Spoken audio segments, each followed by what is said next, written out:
নমস্কাৰ এই মুহূৰ্তত আহি পৰিছে ৰাজ্যখনৰ বাবে ৰাতিপুৱাৰ কেইবাটাও বিগ ব্ৰেকিং নিউজ। আজি 11 জুলাই অসমৰ লগতে ভাৰতৰ বিভিন্ন প্ৰান্তৰ পৰা এনে ধৰণৰ খবৰসমূহ নিতৌ চাবৰ কাৰণে চেনেলটো সাবস্ক্ৰাইব কৰি ভিডিঅ'টোত এটা লাইক কৰি দিব।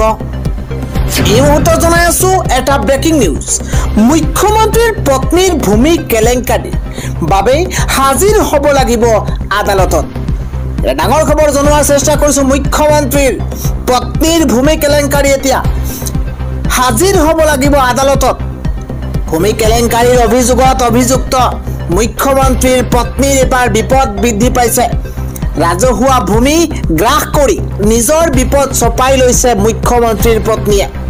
অবৈধভাৱে ভূমি দখলৰ গোচৰত মুখ্যমন্ত্ৰীৰ পত্নীৰ বিৰুদ্ধে জাননী জাৰি কৰাৰ নিৰ্দেশ উচ্চ ন্যায়ালয়ৰ। মুদাৰ ভূমি কেলেংকাৰীৰ গোচৰত কৰ্ণাটকৰ মুখ্যমন্ত্ৰী সিদ্দাৰামায়াৰ পত্নীলৈ জাননী প্ৰেৰণৰ নিৰ্দেশ কৰ্ণাটক উচ্চ ন্যায়ালয়ৰ। আন এটা খবৰ হৈছে উচ্ছেদৰ মাজতেই মা কালী মন্দিৰত আক্ৰমণ। এবাৰ দুৰ্বৃত্তৰ ভাঙি লণ্ডভণ্ড কৰা হৈছে মূৰ্তি লগতে আচবাব। এটা ব্ৰেকিং নিউজ জনোৱাৰ চেষ্টা কৰিছো। উচ্ছেদৰ মাজতে ৰাজ্যত ভয়ংকৰ কাণ্ড সংঘটিত হৈছে। এবাৰ মা কালী মন্দিৰতেই ভয়ংকৰ আক্ৰমণ কৰিছে দুৰ্বৃত্তই। ভাঙি লণ্ডভণ্ড কৰিছে দেৱী প্ৰতিমা, মন্দিৰৰ আচবাব পৰ্যন্ত ভাঙি লণ্ডভণ্ড কৰা হৈছে।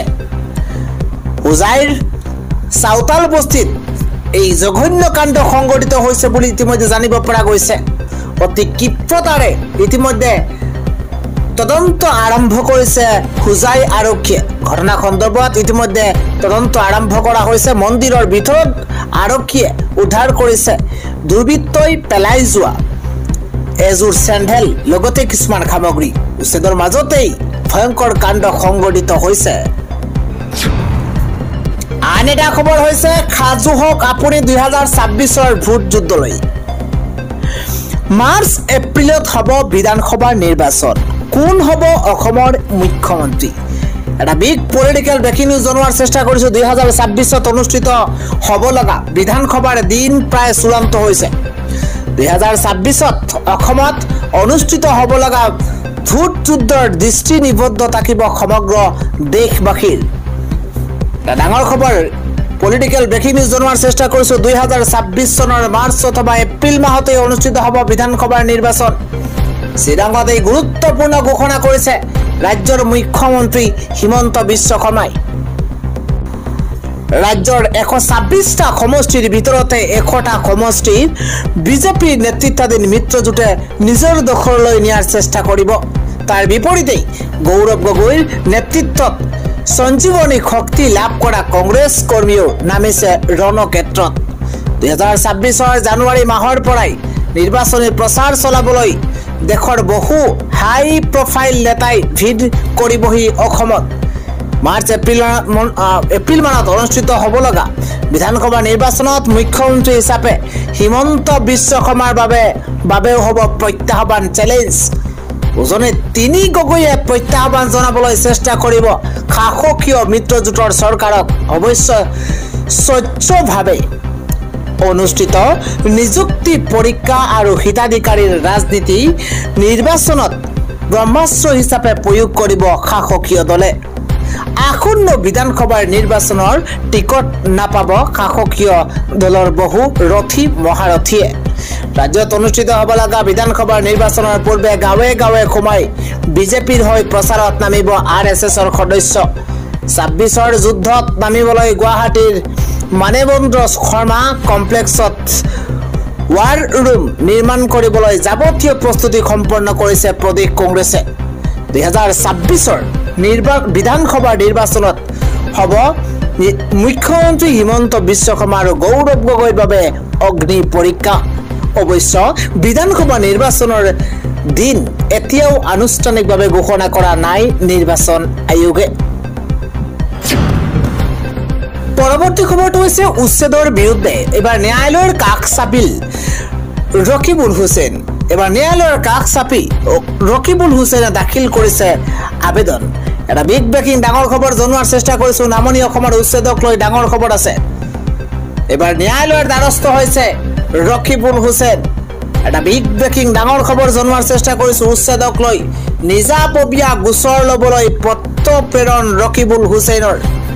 আদালতে উচ্ছেদক লৈ দিয়া শুনানি পঢ়ি শুনাইছে এবাৰ সাংসদ ৰকিবুল হুছেইনে। ন্যায়ালয়ৰ দ্বাৰস্থ হৈছে এবাৰ ৰকিবুল হুছেইন। উচ্ছেদক লৈ নিজাববীয়া গোচৰ ল'বলৈ পত্ৰ প্ৰেৰণ কৰিছে ৰকিবুল হুছেইনে। পৰৱৰ্তী খবৰটো হৈছে উচ্ছেদিতৰ কাষলৈ যোৱাৰ বাবে অখিল গগৈক এবাৰ ককৰ্থনা। ৰাজনীতি ত্যাগ কৰিব অখিল গগৈয়ে। এটা বিগ পলিটিকেল ব্ৰেকিং নিউজ। হঠাৎ ৰাজনীতি ত্যাগ কৰাৰ সিদ্ধান্ত লৈছে অখিল গগৈয়ে। সামাজিক মাধ্যমত এক প্ৰকাৰৰ ব্যাপক আলোচনাৰ পাছতে এই মন্তব্য কৰিছে অখিল গগৈয়ে। কোনো দুৰ্গত মানুহৰ ওচৰলৈ যোৱাটো যদি ভুল হয় তেন্তে ভুল হেজাৰটা কৰিম, মন্তব্য কৰিছে অখিল গগৈয়ে। বিপদত পৰা মানুহৰ ওচৰলৈ গ'লে যদি হাৰিবলগীয়া হয় মই বিধায়ক নহওঁ। ডাঙৰ খবৰ এই মুহূৰ্তত জনোৱাৰ চেষ্টা কৰিছো। মই মানুহৰ বিপদৰ সময়ত থাকিম, এয়া অখিল গগৈৰ মন্তব্য। অখিল গগৈ ডাঙৰীয়াই কৈছে যে মই মানুহৰ বিপদৰ সময়ত থাকিম, মই মানুহ হৈ থাকিম, মই বিধায়ক হৈ নাথাকিলেও কোনো কথা নাই। মোৰ দৰে এনে সিদ্ধান্ত কংগ্ৰেছেও লওক, AIUDFেও লওক। তেওঁ কৈছে সংখ্যালঘুৰ কাষলৈ কেৱল ৰাজনীতি কৰিবলৈ গ'লে নহ'ব, বিপদৰ সময়ত গৈ সংখ্যালঘুৰ হৈ মাত মাতিব লাগিব। এই মন্তব্য অখিল গগৈ। আজি ৰাতিপুৱাৰ আন এটা ভাল খবৰ হৈছে এবাৰ অংগনবাড়ী কৰ্মীৰ দৰমহা বৃদ্ধি পাইছে। এবাৰ 8,000লৈ বৃদ্ধি পাইছে অংগনবাড়ী কৰ্মীৰ দৰমহা। এটা ভাল খবৰ এই মুহূৰ্তত জনোৱাৰ চেষ্টা কৰিছো। লাখ লাখ অংগনবাড়ী কৰ্মী সহায়িকাৰ দৰমহা বৃদ্ধি পাইছে। 8,000 টকালৈ বৃদ্ধি হৈছে অংগনবাড়ী কৰ্মীৰ দৰমহা। এটা গুৰুত্বপূৰ্ণ খবৰ। কেন্দ্ৰীয় চৰকাৰ আৰু ৰাজ্য চৰকাৰৰ মিলি সৰ্বমুঠ 8,000 টকা দৰমহা পাব অংগনবাড়ী কৰ্মীসকলে। কেন্দ্ৰীয় চৰকাৰ আৰু ৰাজ্য চৰকাৰ মিলি সৰ্বমুঠ 8,000 টকা দৰমহা পাব। এটা গুৰুত্বপূৰ্ণ খবৰ। ৰাজ্য চৰকাৰে সহায়িকাসকলৰ দৰমহা বৃদ্ধি কৰিলে 750 টকা। ৰাজ্য চৰকাৰে সহায়িকাসকলৰ দৰমহা 750 টকা বৃদ্ধি কৰিলে। এতিয়া 1750 টকা পাব ৰাজ্য চৰকাৰৰ পৰা। কেন্দ্ৰীয় চৰকাৰে দিব 2250 টকা। আন এটা গুৰুত্বপূৰ্ণ খবৰ হৈছে আজি জুমাৰ নামাজৰ বাবে গোৱালপাৰাত নহয় উচ্ছেদ। এটা গুৰুত্বপূৰ্ণ খবৰ ঘোষণা কৰিছে ৰাজ্যৰ মুখ্যমন্ত্ৰী হিমন্ত বিশ্ব শৰ্মাই। জুমাৰ নামাজৰ বাবে আজি হ'ব লগা উচ্ছেদ স্থগিত ৰাখিছে ৰাজ্য চৰকাৰে। ইফালে 11 তাৰিখৰ পৰিৱৰ্তে 12 তাৰিখে চলিব গোৱালপাৰাত সৰ্ববৃহৎ উচ্ছেদ অভিযান। আনুষ্ঠানিকভাৱে ঘোষণা কৰিছে মুখ্যমন্ত্ৰী হিমন্ত বিশ্ব শৰ্মাই। 10 তাৰিখলৈকৈ সময় দিছিলো। মুখ্যমন্ত্ৰীগৰাকীয়ে কৈছে 11 তাৰিখে নকৰো, জুমাৰ দিন আছে। 12 তাৰিখৰ পৰা উচ্ছেদ চলিব। আমি সকলোৰে ধৰ্মীয় অনুভূতিক সন্মান কৰো। পূৰ্বে আজিৰ পৰা বৃহৎ উচ্ছেদৰ ঘোষণা কৰিছিল গোৱালপাৰা প্ৰশাসনে। কেবিনেট বৈঠকৰ পাছতে জুমাৰ নামাজৰ বাবে এই সিদ্ধান্ত ৰাজ্য চৰকাৰৰ। জুমাৰ নামাজৰ বাবে আজি হ'বলগীয়া উচ্ছেদ স্থগিত ৰাখিছে ৰাজ্য চৰকাৰে।